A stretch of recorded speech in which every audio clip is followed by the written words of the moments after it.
Spoštovane sledilke, spoštovani sledilci kanala Greg Skort, lepo pozdravljeni.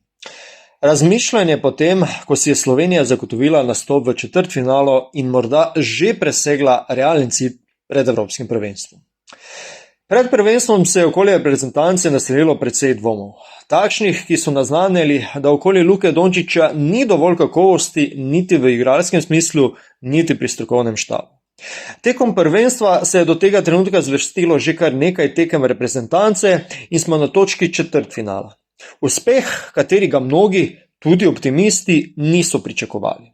Ob spoznanju, da smo se križali s skupino smrti in v top 16 naleteli na izredno neugodno reprezentanco Italije, nam je uspelo preskočiti tudi to oviro. Fantje si že na tem mestu zaslužijo oceno pozitivno in po mojem osebnem mnenju še mnogo več. In z izrazom fantje tukaj merim na vse, od igralcev do strokovnega štaba. Tudi sam sem se pred največjim tekmovanjem na stari celini bolj nagibal na stran dvomljivcev. To mi je veleval lasten razum. Danes bi sam pri sebi govoril o optimistu in navijaču slovenske reprezentance, ki z veliko mero optimizma zre naprej in tudi na glas priznava, da sem se pri mnogo stvareh motil. In to priznanje prihaja pri meni z ogromno mero olajšanja in zadovoljstva. Nenazadnje sem podpornik reprezentance in bom vesel njenih uspehov ne glede na vse. Če se osredotočim na pozitivne stvari naših predstavnikov na velikem tekmovanju, ker zdaj pa smo res na točki prvenstva, kjer moramo dejati, da delajo, poudarek na zadnjih dveh črkah, veliko tega prav. Poistovetenje z reprezentanco in nacijo nas večkrat zapelje v pot pisanja, kjer se štejemo zraven. In da smo si na jasnem ob uspehih in neuspehih, verjamem pač, da v tem ni kaj preveč narobe, čeprav seveda zunanji opazovalci, če želite couch selektorji, nismo zaslužni za ne prvo in ne drugo, ko se zgodi. A to je pač del navijaštva. Pod črto, 3. mesto v skupinskem delu, 3 zmage, 2 poraza. Zmaga proti Italiji v nadaljevanju, sledi tekma z Nemčijo. Številka 2, Martin Krampelj, fant, od katerega pred prvenstvom nismo točno vedeli, kaj lahko od njega dobimo. Strokovni štab je vanj zaupal in mu dodelil naloge, ki jih vestno in zelo dobro opravlja. Določene povezave in prejete podaje, predvsem od Luke Dončića, je suvereno pretvoril v koš. Dobro izvaja proste mete in se bori z močnejšimi tekmeci. Številka 4, Mark Padjen, najmlajši član reprezentance. Njegov čas še prihaja. Na tekmi proti Belgiji je izkusil priložnost na Eurobasketu in veselim se vsega, kar prihaja ob njegovem imenu in priimku. Številka 6, Aleksej Nikolić. Nepopustljiv borec v reprezentančnem dresu. Ni ga udarca, ki bi ga vrgal na tla, po katerem se ne bi pobral. Težke naloge v obrambi, pomoč organizacije napada Luki. Meti z razdalje, ko je to potrebno, kljukica. Številka 7, Klemen Prepelič. Samega sebe oznanja za največjo rezervo reprezentance. Njegove mete, ki sekajo moralo nasprotnika, smo čakali vse do srečanja proti Italiji, kjer smo jih dobili. Od tu naprej verjamem, da gre samo še navzgor. Številka 8, Edo Murić. Starosta reprezentance, ki bo ujel nastop številka 100 v dresu z državnim grbom. Zmeraj borben in glasen na terenu. Da, ko mora. Ubrani, ko mora. Je tam, ko mora biti. Edo je in bo. To je pač Edo. Številka 12. Rok Radović. Kot bi gledal otroka, kako raste. Iz dneva v dan, iz predstave v predstavo. Od obrambnega specialista do neustrašnega letalca pod obroč. Slovenski Branko Lazić je nadimek, ki mu ga mnogi že pripisujejo. Po pričeski ali slogu igre? Oboje. Številka 13. Robert Jurković. Proti Franciji in Belgiji je preveril stanje na terenu. Upam in želim si, da vsrkava informacije in videnja kot spužva. Naj mu pomagajo pri njegovi klubski in nadaljni reprezentančni karieri. Številka 15. Gregor Hrovat. Navzven tih, a v njemu ure.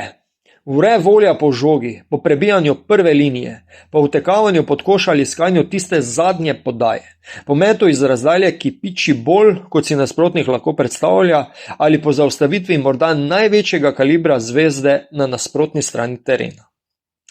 Številka 23. Luka Ščuka. Dal je že energijo na tem prvenstvu. Ob obstranski vlogi, a morda je ravno on, lahko specialna naloga selektorja in štaba, ki zanj še kaj pripravljajo. Faktor presenečenja, momenta, morda. Luka ima telo, manjkajo pa mu izkušnje.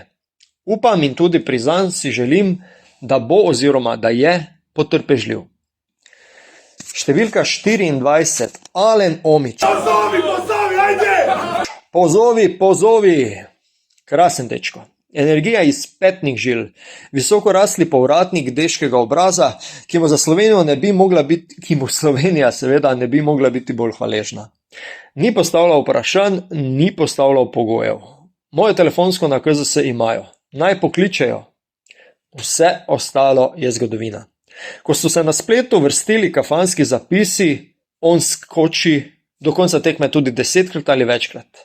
Ko vidimo odlomljen obroč, on elegantno položi. Fant, ki na terenu uživa, momak, ki okuži z energijo. Stoji tudi, ko se usede na klop za rezerve. Brez Alena ni te reprezentance. Številka 37. Leon Stergar. Ko drugi vidijo zgrešen met in se vrnejo v obrambo, on komaj začne napad z napadalnim skokom.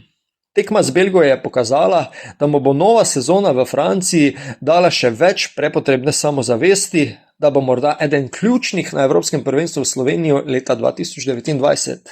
Leon, računamo na te. Številka 77. Luka Dončić.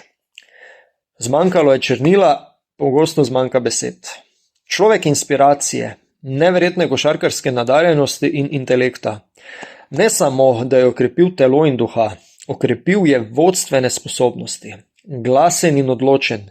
Glasen v vodenju in postavljanju ekipe na terenu, odločen v potezah, ki so nezaustavljive in včasih na meji mogočega. Najboljši strelec na uradnih tekmah v zgodovini slovenske reprezentance je še vedno mlad in naše, v oklepaju športno in v narekovajih smrtno orožje dolgega dosega. Aleksander Sekulič in strokovni štab. Pogosto kamen spotike.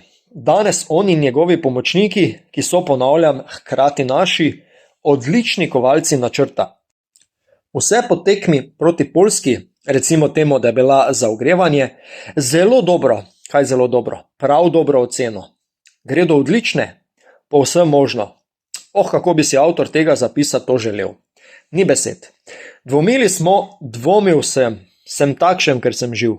Ob tem, da je moral dajati izjave v medije, je glasneje govoril na terenu oziroma njegova in spet naša ekipa preko njega. Če ne bi bilo mrka v zadnji četrtini proti Italiji, bi danes govorili o taktični nadvladi proti italijanskemu strategu. Kaj on in njegovi sodelavci pripravljajo proti Nemčiji? Pustil se bom presenetiti, a nekaj je jasno že zdaj.